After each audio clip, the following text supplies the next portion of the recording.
This channel does not promote any violent, harmful, or illegal activities. All content provided by this channel is meant for an educational purpose only. সারা রাজ্যের সঙ্গে বাঁকুড়া জেলার মহিলারাও অস্থির হয়েও না, শুধু প্রস্তুত হও। উই ওয়ান্ট জাস্টিস স্লোগানকে সামনে রেখে নিজেদের অধিকার প্রতিষ্ঠার লক্ষ্যে রাত দখলের লড়াইয়ে সামিল হয়েছেন। এদিন বাঁকুড়া শহর থেকে জেলার প্রত্যন্ত গ্রামগুলি সর্বত্রই এক ছবি। আর আজকের এই ছবিটা ৭৭ বছর আগের ১৪ই আগস্টকে যেন মনে করায়। স্বাধীনতা প্রাপ্তির আনন্দে ওই দিনও গোটা দেশ রাত জেগেছিল। মধ্যরাতের ভাষণে প্রধানমন্ত্রী জওহরলাল নেহেরু বলেছিলেন, সময় এসেছে, এখন আমরা অর্থবহভাবে অঙ্গীকার পূরণ করব। বিশ্ব যখন ঘুমে মগ্ন, তখন জীবন এবং স্বাধীনতায় জেগে উঠবে ভারত। এদিন রাতের বাঁকুড়া শহর কার্যত মহিলাদের দখলে। আরজিকর কাণ্ডের প্রতিবাদে স্বতঃস্ফূর্তভাবে মিছিলে অংশ নিয়েছেন সকলেই। ঘড়ির কাঁটায় 10:30টার কিছু আগে বাঁকুড়া জেলা পরিষদ অডিটোরিয়ামের সামনে থেকে মিছিল শুরু হয়। এক হাতে দাবি সম্বলিত প্ল্যাকার্ড, অন্য হাতে মোবাইলের ফ্ল্যাশলাইট জ্বেলে পথে হাঁটলেন সকলে। তবে মিছিলের শেষ কোথায় বোঝা যেন জটিল হয়ে পড়েছিল। ঠিক কত পরিমাণ মানুষ এই রাত দখলের লড়াইয়ে সামিল হয়েছেন আন্দাজ করেও বলা অসম্ভব। মিছিলে পুরোভাগ যখন শহরের চানতলা ঘড়ি মোড় ছুঁয়েছে, তখনও প্রায় 1 কিলোমিটার দূরে জেলা পরিষদ অডিটোরিয়ামের সামনে কাতারে কাতারে মানুষ।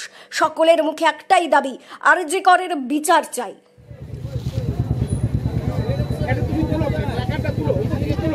আরো লঙ্গে আছে তো আমরা আরো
এদিন রাত দখলের লড়াইয়ে অংশগ্রহণকারীরা প্রশ্ন তোলেন, একজন নারী যদি তার কর্মক্ষেত্রেই সুরক্ষিত না হন, তবে তিনি কোথায় সুরক্ষিত?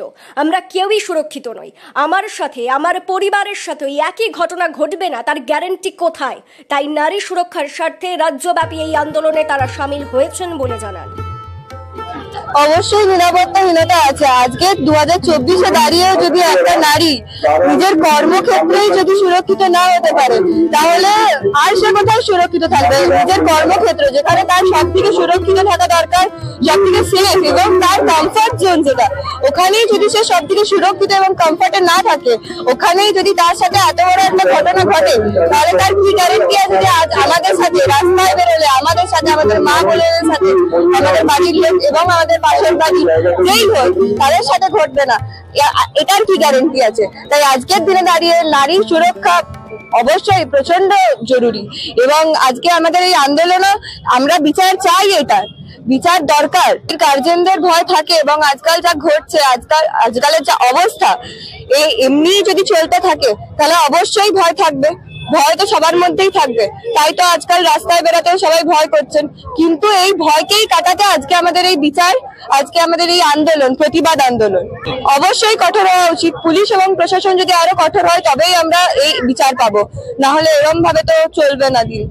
অবশ্যই নিরাপত্তাহীনতায় ভুগছি এবং আজকে যদিও বা সঠিক জায়গায় সঠিকভাবে আছি, কালকে যে আমার সাথে কিছু হবে না বা আমার মা বোন দিদি পাশের বাড়ি তার সাথে কিছু হবে না, এই গ্যারেন্টি আমরা কেউই এই মুহূর্তে দিতে পারছি না।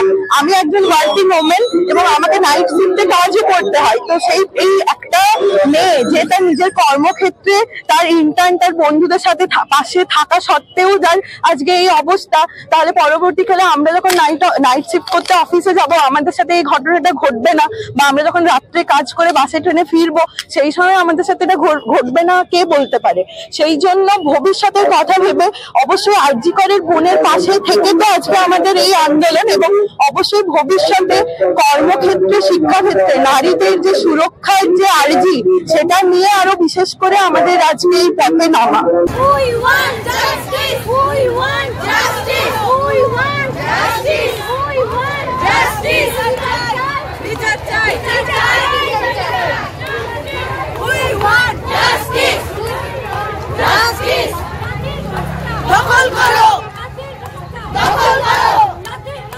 দখল করো! আরজিকর কাণ্ডের বিচার চেয়ে আজকের এই স্বতঃস্ফূর্ত মিছিলের কথা মানুষের আজীবন মনে থাকবে। এই ধরনের মিছিল বাঁকুড়া শহরে এই প্রথম দেখল বলেই অনেকে জানিয়েছেন। ব্যুরো রিপোর্ট, দক্ষিণ বাঁকুড়া দর্পণ, বাঁকুড়া।